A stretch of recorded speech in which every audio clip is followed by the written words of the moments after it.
শাহিদুল ভাই আইসুন আজকে হঠাৎ আমার ঘরের সামনে মেডিকেল মসজিদের সামনে স্করপিও লই একটাও দেখাইবো ভাই আবার হাইজেক করে লিতে। শুভ সকাল বন্ধুরা, আজ একটি নতুন ভিডিওতে আপনাদেরকে আমন্ত্রণ জানাই। আজ সকাল সকাল আমি ঘুম থেকে উঠেই আমি আমার কাম কাজ শেষ করে স্কুলের জন্য রেডি হয়ে গেলাম এবং আমার চুলগুলো আজ ঠিকই হতে ছিল না, তাই আমি বারবার ওগুলো ঠিক করতেই ছিলাম।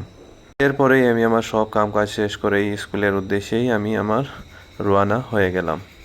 আজ আমার মনে হয় প্রচণ্ড রৌদ্র গরম হবে, যা আজ সকাল থেকেই বোঝা যাচ্ছিল, যা গরম।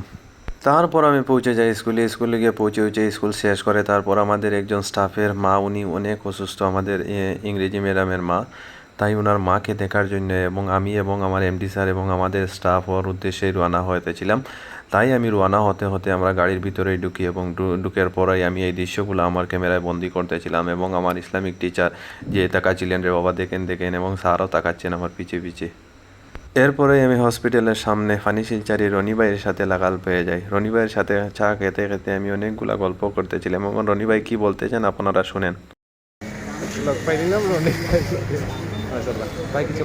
তো আমার শাহিদুল ভাই আইসুন আজকে হঠাৎ আমার ঘরের সামনে মেডিকেল মসজিদের সামনে স্করপিও লই একটাও দেখাইবো ভাই আবার হাইজেক করে লিতে থাকিটা বাজে কই না লোকে আমরা মেসা একজন আসুন। তো আপনারা প্রত্যেকে আমার বাইক চ্যানেলটা লাইক করিও, সাবস্ক্রাইব করিও এবং শেয়ার করিয়া দিও। সামাজিক মানুষ সামাজিক উদ্যোগ লইয়া চলুন। ভালো কন্টেন্টে আমরা কোনোদিনও সাপোর্ট করি না, এটা আমরা মানুষের একটা তো প্রবলেম। যেটা ফেসবুকত তোমার লেঙ্কা মাছ দিন তার ভিউজ দেখি, আর আমরা যারা সামাজিক কন্টেন্ট বানাই যে কন্টেন্ট দেখে অন্য মানুষ উপকৃত হইতো এটা কন্টেন্ট মানুষের বেশি শেয়ার করি না। কিটা কারণ দেওয়া যায় নকরে কোন কারণ আবার কো ভাইয়া আবার দুর্নীতি মুক্ত করো। তুমি তাই যদি সাপোর্ট করো না যে আমরা দুর্নীতির ব্যাপারে আওয়াজ করতে পারবো নি ভাই। তো প্রত্যেকে আপনারা আমার সাদুল ভাইয়ের সাপোর্ট করিও, আমার ফানি শিলচারি পরিবার যারা আছে সমাধানরে কইয়া সাপোর্ট করিও। বাইরে তো সবাই চিনো, বাইরে তো কিছু পরিচয় দেওয়া লাগে না, ঠিক আছে ভাই। এখন চা খাইবা। তারপরে পৌঁছে গেলাম হসপিটালে।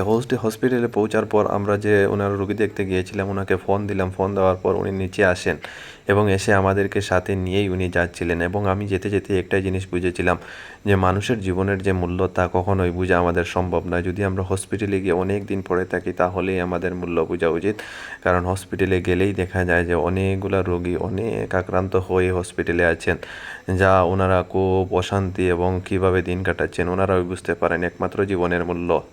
হসপিটাল থেকে রোগী দেখা শেষ করে আমি এবং আমার স্যার তারা এবং আমার এমডি স্যার আমরা সব বাড়ির উদ্দেশ্যে রওনা হয়ে যাই এবং আমার এমডি স্যার আমার সামনে সামনে যেতেছিলেন এবং আমি আমার এমডি স্যারের পিছনে পিছনে ছিলাম, কারণ আমার এমডি স্যারের সামনে আমার অনেক লজ্জা করে ভিডিও করতে। তারপর আমি আমার ঘরে আসতে আসতে গাড়ির জানলা দিয়ে এই দৃশ্যগুলো আমি উপভোগ করতেছিলাম এবং আমার ক্যামেরায় বন্দি করতেছিলাম এগুলা।